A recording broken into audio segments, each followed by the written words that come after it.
Yeah, good morning, everyone. Welcome to Privilege Academy.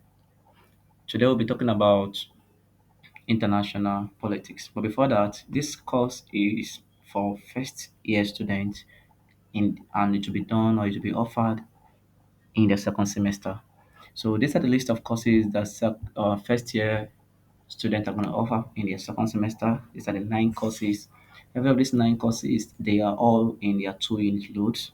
So the total of them all is 18 unit load. So this is the courses you're going to offer. So I'm going to begin with Introduction to International Politics, which is PSC 122, which is PSC 122. Now, this is the course Introduction to International Politics, PSC 122. So we're going to begin with the course outline. Now, these course outlines are actually 11, sorry, they are actually 11 of it. Now, out of this 11 of it, it is very important that as a student of political science, student offering this course, you should get yourself acclimatized to every subject matter that is in this course outline. So now the question you should be asking yourself, why should you or why are you studying this course?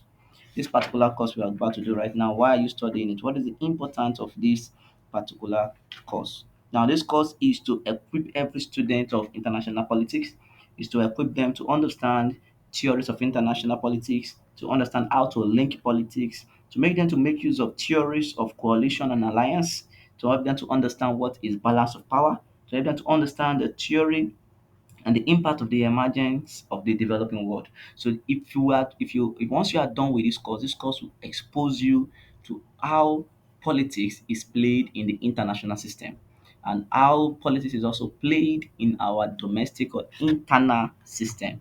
So I proceed with the first topic. We have the first one here, which is the anarchy, the anarchy nature of the international system. The anarchy nature of international system, which is just like the nature of international system, the subject matter of international politics, domestic politics versus international politics, structure of international politics, theories of international politics, theories of international system. The next one is globalization and third war, legality of international law, functions of diplomat, international organization and the institution. Sorry, it should be and their institution. So here should be and their institution. So the next one here is outlines of Nigeria's foreign policy, outlines of Nigeria foreign policy. Then the last one is Palestinian or Israeli, or we call it Israelite conflict. This is the conflict that is ongoing in the Middle East. That's why I wrote Middle East conflict. Now, there are some important messages or information that is accrued to this particular course, and it is important that you know them. Now, there's a recommended textbook for this course, and the name of the textbook is Beyond Diplomacy: Contemporary Issues in International Relations. This book is written by Professor Jonah Onuoha. He loves to put PhD in his name. This is the image of the textbook. So once you see this textbook, this is the compendium or your Bible for the particular course. Not just that, this textbook is not limited to this course. This textbook is going to help you throughout your 4 years study in political science. So do not misplace this book the moment you purchase it. It is the Bible for the course.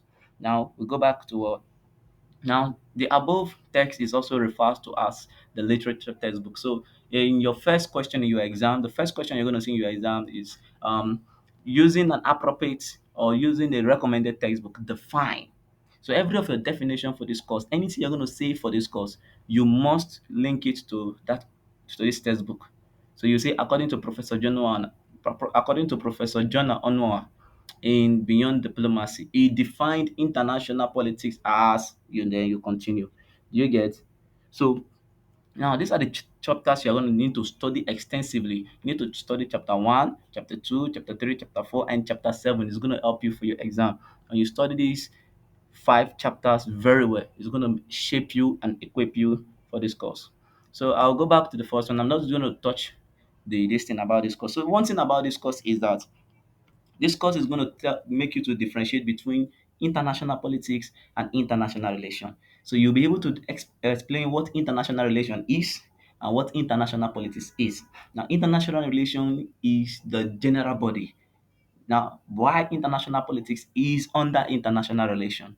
Now, international relations can be defined as the transactions that are the interactions, the relationship between states and non-state actors, between states and non-state actors. But for international politics, it talks about the struggle.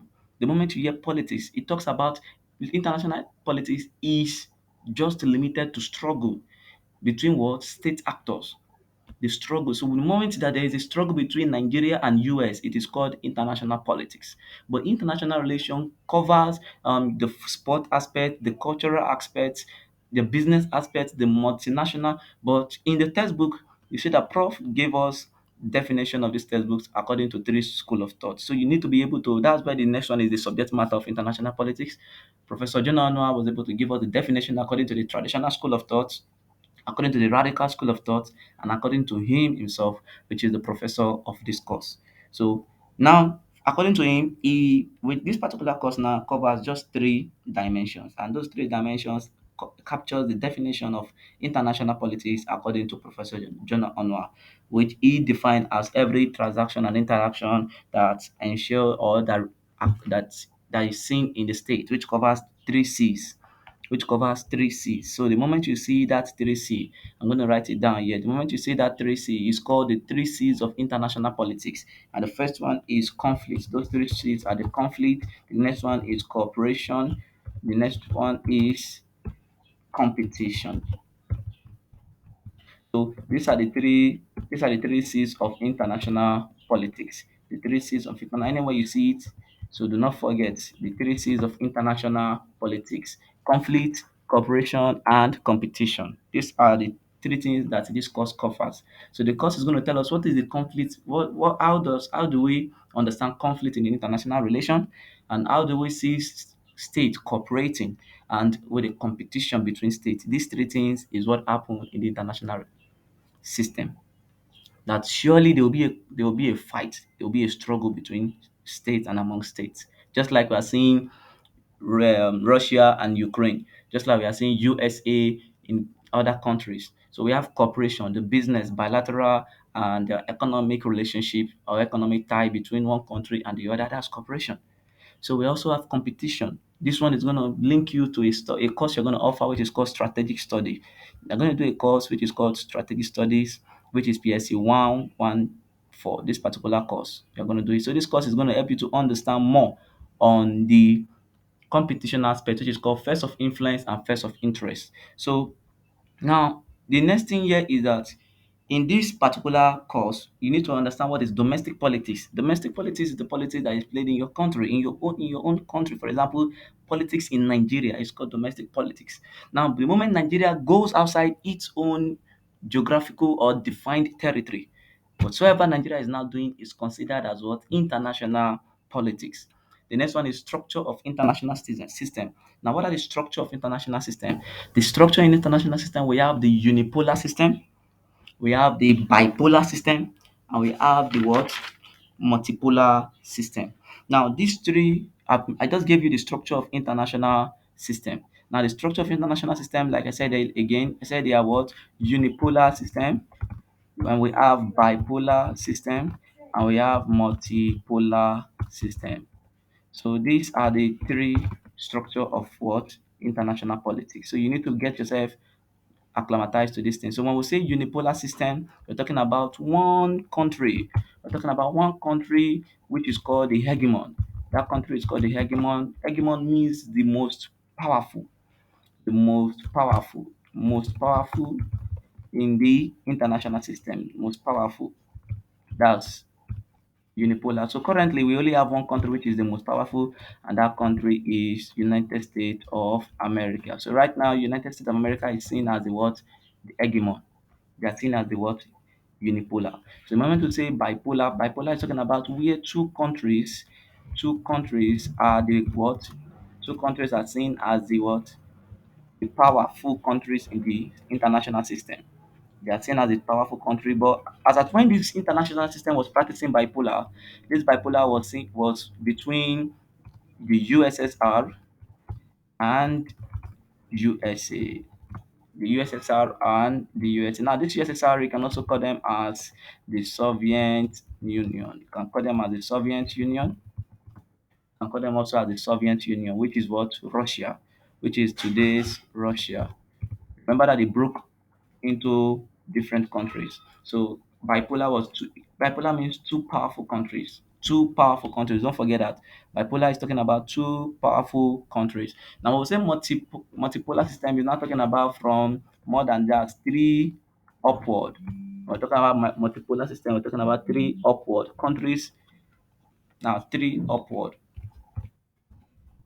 So inside this, the other countries we can include here when we talk about from say USSR, I would say USSR, USA. We can also call about European Union.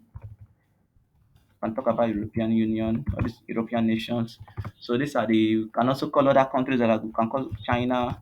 You can call China. You can call France. These are countries that are already Germany.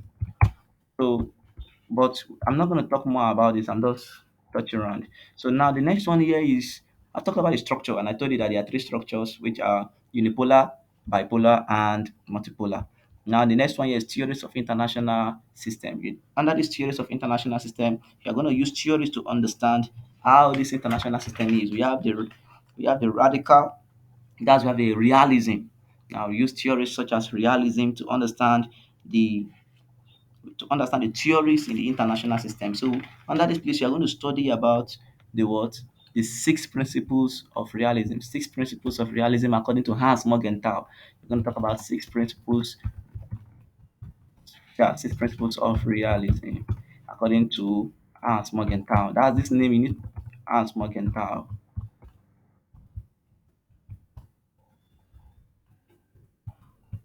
So this particular name is the name you get familiar with. This name is very, very important to get. You need to know this name very well in this particular course. Six principles of realism. Now, the next one here, the other theories, liberalism, and but this the most particular one you're going to know about is which is realism. The next one here is globalization and third world. This is very, very important for you to understand globalization. Globalization is talking about what? We're talking about countries. When the moment you hear the word globalization, you're talking about interconnectedness and interconnectedness. Talking about globalization, talking about countries opening their borders. You open your border for everybody to, yeah, open your border.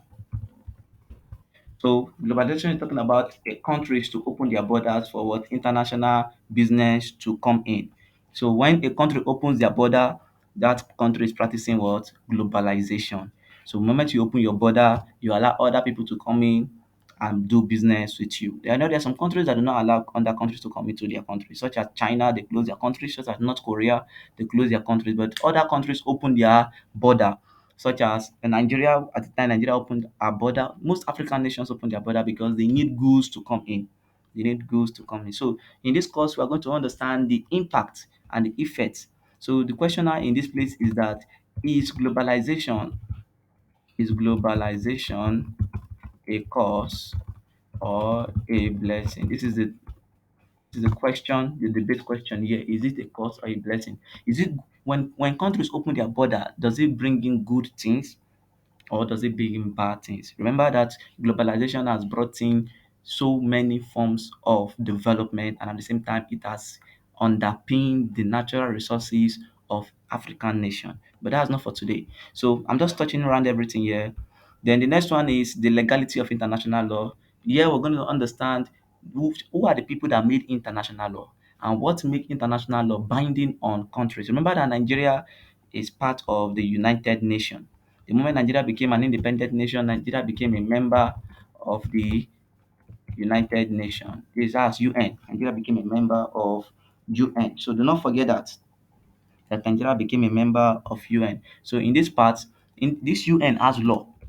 And the law of this UN, just like every country has constitution, so the constitution of UN is called international law. So there are countries that are part of this international law. So do not forget that.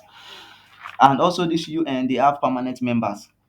You should know that they have permanent members, and the permanent members are just five permanent members. So the next part here is functions of diplomat. Who is a diplomat? A diplomat is a representative of a country. So a diplomat is a representative of of a country. So you at this place you're going to understand who is a diplomat. We have Ministry of Foreign Affairs. The head of that ministry, which is Godfrey Onyama currently, he is the diplomat in. So Nigeria has several diplomats. We have a diplomat in every countries that we have relationship with. So you're going to study this, and this diplomat. It's called diplomacy. Diplomacy, principle of diplomacy, where we talk on the table, where we talk about how to boost our relationship. Where Nigeria and Israel want to talk, Buhari is not available. It is diplomat that will talk. Buhari will not be able to be with to have a meeting with in Canada, to have a meeting in US, to have a meeting in Brazil, to have a meeting in even in African nation, yes, South Africa. Buhari cannot be in every place. That means the president cannot be in every place. So because the president cannot be in every place, he appoints a diplomat. So everything the diplomat says is binding. So the diplomat are not searched. They don't do maybe diplomats will enter. In fact, they have their own authentic visa. They go to enter any country, anytime, anywhere. Their bags are not searched. They are seen as country. So a diplomat is seen as the country itself. So, for example, if I am appointed as a diplomat for Nigeria, USA. So if I should go to US, I am seen as Nigeria over there.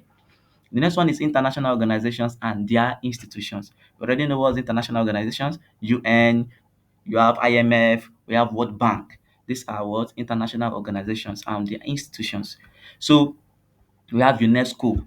Now, the next one here is outlines of Nigeria foreign policy. So you're going to understand what is Nigeria foreign policy. Nigeria foreign policy is Afrocentric. Afrocentric means that Nigeria foreign policy focuses on Africa first. Nigeria foreign policy focuses on Africa first. So anytime Nigeria is doing something, Nigeria is considering Africa. Remember ECOMOG, remember ECOWAS, so remember AU. So these are what Nigeria is actually trying to do. Even our constitution is Afrocentric. So in this particular course, you are going to understand the nature of Nigeria foreign policy. You're going to understand the meaning of policy. Remember, policy is the consistent behavioral pattern, the consistent behavioral pattern of a country. That is the meaning of policy, consistent behavioral pattern.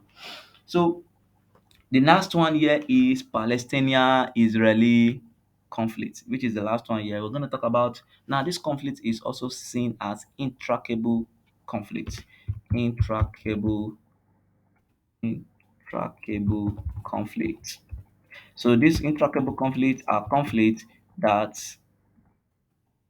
cannot be resolved. Conflict that cannot be resolved over a long period of time. Over a long period of time, they'll be fighting and fighting and fighting and fighting several times to try to settle the issue. How to no avail. Also, in this multipolar system, there is also another one that is called tripolar system. Yeah, tripolar. I just remembered tripolar, which is very simple, just three. So, and these three is USSR, USA, and European Union. Then, so the last one here is Palestine. So, we're going to talk about the a country in the Middle East. The country in the Middle East, and all of a sudden, this country was in Middle East, and this country was called Palestine. Palestine. Country is Palestine, and a time came in the year 1945. Year 1945. USA came and said they want to create a nation out of that place, and that country is called Israel. So from that time, we now have two countries. We have two countries inside that same Palestine. So since then they've been having issues. They've been fighting and be fighting and be fighting. So you're going to study the history of the fight from the beginning to the end. That's the essence of this course. So I'm not going to talk much about this. If you have any question, drop your question here. This course is very interesting, and one after the other, I'll be touching this topic. Thank you. Remember, if you are gaining value, endeavor to subscribe. Thank you very much. My name is Kalu Kingsley.